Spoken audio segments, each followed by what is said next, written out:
नमस्कार मित्रांनो, welcome to S class education. आज आपण पाहतोय 12th स्टँडर्ड इंग्लिशमधील बोर्ड एक्झामसाठी असणारा महत्त्वाचा टॉपिक तो म्हणजे spot the error. So spot the error हा जो क्वेश्चन आहे तर हा क्वेश्चन नंबर 1 बी मधील सेकंड क्वेश्चन आहे. तुम्हाला सगळ्यांना माहिती आहे क्वेश्चन नंबर 1 बी नॉन टेक्स्चुअल ग्रामरवरती असतं. त्याच्यामधलं B1 जे आहे त्याच्यामध्ये ग्रामरवरचे 3 क्वेश्चन्स येतात. कोणते 3 क्वेश्चन्स येणार, ग्रामरचे कोणते महत्त्वाचे टॉपिक्स आहेत तेवढेच फक्त तुम्हाला करायचे आहेत जे मी ऑलरेडी अपलोड केलेले आहेत. सो प्लीज व्हिडिओ चेकआउट करा आणि फक्त तेच टॉपिक्स करा. वेळ अजिबात वाया घालवू नका आणि तेवढेच टॉपिक्स एक्झाममध्ये विचारले जातात. त्याच्यानंतर B1 झाल्यानंतर B2 जो आहे तर तो असतो spot the error in the given sentence and rewrite the correct sentence. हा 1 मार्काचा प्रश्न आहे पण खूप ट्रिकी क्वेश्चन असतो आणि याच्यामध्ये नेमकी एरर कशात आहे हे जर तुम्हाला आधीच कळलं किंवा ह्या ट्रिक्स जर तुम्हाला आधीच कळल्या तर तुम्हाला हे सगळं फाइंड आउट करणं खूप इझी जाईल आणि तुम्ही आरामात हे सगळे क्वेश्चन्स जे आहेत तर ते सॉल्व्ह करू शकता. So let us see. So आता आपण पाहतोय क्वेश्चन नंबर 1 बी मधील second question spot the error. So let us start. आता आपण काही एक्झाम्पल्स पाहणार आहोत आणि मी तुम्हाला काही ट्रिक्स सांगणार आहे. त्याच्या आधी जर तुम्हाला माहिती नसेल तर मी एक सिरीज स्टार्ट केलेली आहे. याच्यामध्ये क्वेश्चन नंबर 1A पासून आपण प्रत्येक क्वेश्चनबद्दल सराव करतोय. प्रत्येक क्वेश्चनबद्दल आपण क्वेश्चन्स पाहतोय.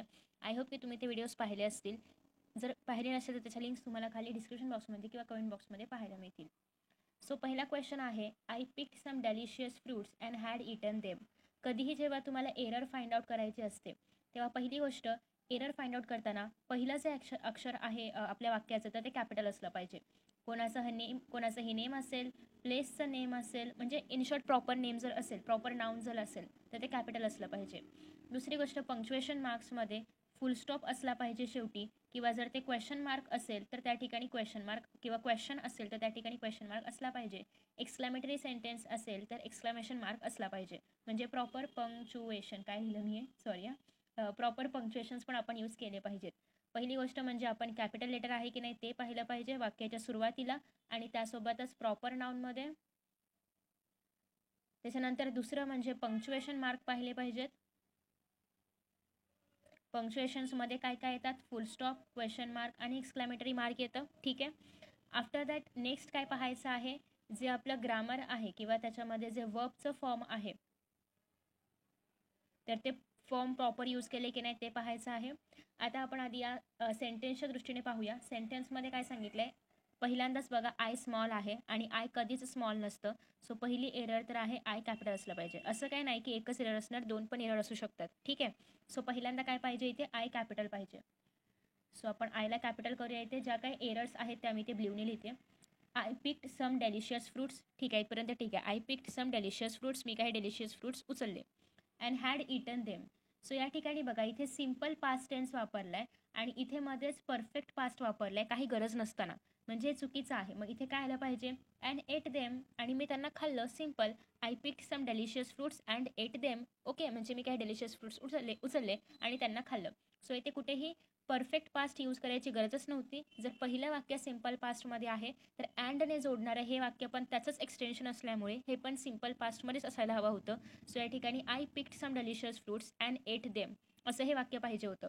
आन्सर लिहिताना कसं लिहायचं आहे, क्वेश्चन नंबर 1B2, तर याच्यामध्ये तुम्हाला आन्सर लिहिताना लिहायचं आहे आय पिक्ड, आयच्या खाली अंडरलाईन करायची, डबल किंवा सिंगल पेन्सिलने करायचं आहे, सम डेलिशियस फ्रूट्स अँड एटच्या खाली जे काही तुम्ही एरर फाइंड आउट केली असेल त्या एररच्या खाली अंडरलाईन करायची आहे. देम नंतर फुल स्टॉप. ठीक आहे, फुल स्टॉप तर ऑलरेडी दिलेला होता. सो अशा पद्धतीने हे झालं तुमचं प्रॉपर आन्सर. अंडरलाईन करायला विसरू नका, शक्यतो अंडरलाईन करून जा, जेणेकरून एक्झामिनरला कळेल की तुम्ही काय नेमकं एरर फाइंड आउट केलेलं आहे आणि काय नेमकं लिहिलेलं आहे. ठीक आहे. सो आय आणि एटच्या खाली अंडरलाईन करायची आहे आणि हे झालं तुमचं प्रॉपर आन्सर. ओके. स्क्रीनवरती कदाचित आन्सर दिसत नाही किंवा स्क्रीन लॅग होते, बट एक मिनिट. सो येस, नाव तुम्हाला स्क्रीनवरती पाहायला मिळते. I picked some delicious fruits and ate them. So असं हे आपलं आन्सर असणार आहे. आय आणि एटच्या खाली अंडरलाईन करायचं आहे, कारण आय आणि एट हे आपण एरर फाइंड आउट करून रेक्टिफाय केलेलं स्टेटमेंट आहे. ठीक आहे. सो हे झालं आपलं पहिल्याचं आन्सर. नेक्स्ट आता आपण पाहणार आहोत सेकंड. या टिप्स तुम्हाला लक्षात ठेवायच्या आहेत. कधीही एरर फाइंड आउट करताना त्या एरर नेहमी कॅपिटल लेटर किंवा प्रॉपर नाउन कॅपिटल असलं पाहिजे, पहिलं अक्षर कॅपिटल किंवा प्रॉपर नाउनचं पहिलं अक्षर कॅपिटल असलं पाहिजे, पंक्च्युएशन मार्क्स असले पाहिजेत, फुल स्टॉप असेल, क्वेश्चन मार्क असेल, एक्सक्लेमेटरी मार्क असेल आणि ग्रामरमधलं वर्बचं फॉर्म बरोबर असलं पाहिजे. सो या 3च most of the times error असतात आणि या 3 एररच्या वरतीच तुम्हाला हे क्वेश्चन सॉल्व्ह करायचे असतात. आता आपण अजून एक एक्झाम्पल बघूया. After that, next question आहे Radha brought pens and distributed between her 5 children. So आता मला एक सांगा, डिस्ट्रीब्युटेड बिटवीन आपण असं मध्ये मध्ये डिस्ट्रीब्यूट करतो काय सगळ्यांमध्ये अमंग, म्हणजे आपण असं इंग्लिशमध्ये म्हणतो की डिस्ट्रीब्युटेड अमंग म्हणजे त्यांच्यामध्ये डिस्ट्रीब्यूट केले असं ना, मध्ये मध्ये नाही करत आपण, राईट. सो बेसिकली ते बिटवीन हा शब्द चुकीचा आहे, डिस्ट्रीब्युटेड अमंग यायला पाहिजे. तर नेहमी आपण डिस्ट्रीब्यूट जेव्हा लिहितो तेव्हा ते अमंग असतं, त्याचं बिटवीन आपण घेत नाही. सो या ठिकाणी अमंग पाहिजे. नेक्स्ट आहे राधा, आर कॅपिटल आहे, बरोबर आहे. ब्रॉड पेन्स हे पण ठीक आहे, अँड बरोबर आहे, डिस्ट्रीब्युटेड बरोबर आहे, हर 5 चिल्ड्रन बरोबर आहे आणि शेवटी फुल स्टॉप राहिलेला आहे तो आपण द्यायचा आहे. ठीक आहे. सो याचा आन्सर कसं होईल, Radha broad pens and distributed among her 5 children आणि फुल स्टॉप. आणि मग तुम्ही अंडरलाईन करताना अमंग लिहिल्यानंतर खाली अंडरलाईन करायचं, फुल स्टॉपच्या खाली अंडरलाईन करायचं. ठीक आहे. सो हे झालं तुमचं आन्सर. आफ्टर दॅट नेक्स्ट आ जाओ, नेक्स्ट किधर गया. हाँ, अभी क्या लिखा है देखते हैं हम लोग. The number of people do not matter. Okay, so the number of people do not matter याच्यामध्ये काय चुकीचं आहे, बरोबर तर वाटतंय ना. म्हणजे पीपल अनेक असतात, अनेकसाठी आपण टू वापरतो, एक वर्षासाठी आपण डज वापरतो, बरोबर तर वाक्य आहे. पण नाही, हेच कन्फ्युजन आहे आणि म्हणून मुद्दाम जाणून बुजून मी हा प्रश्न घेतलाय. पीपल जरी अनेक वचनी असलं किंवा पीपल जरी प्लुरल असलं तरी सुद्धा आपण पीपल सोबत डू न वापरता डजच वापरतो.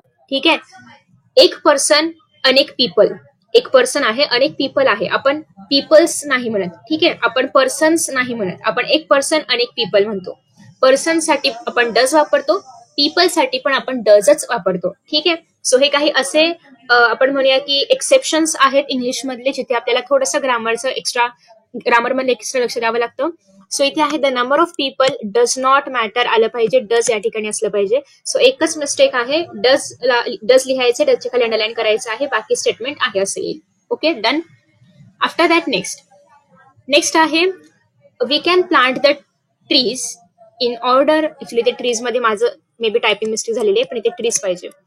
We can plant the trees in order saving the trees. Okay, सगळ्यात पहिला रूल काय आहे आपला, फर्स्ट लेटर कॅपिटल पाहिजे. सो इथे वी पाहिजे होतं. कॅन बरोबर आहे, प्लांट बरोबर आहे, we can plant the trees इथपर्यंत. इथे हे माझं मिस्टेक आहे. हा, इथे ऍक्च्युली ट्रीजच पाहिजे होतं, हे माझी मिस्टेक आहे.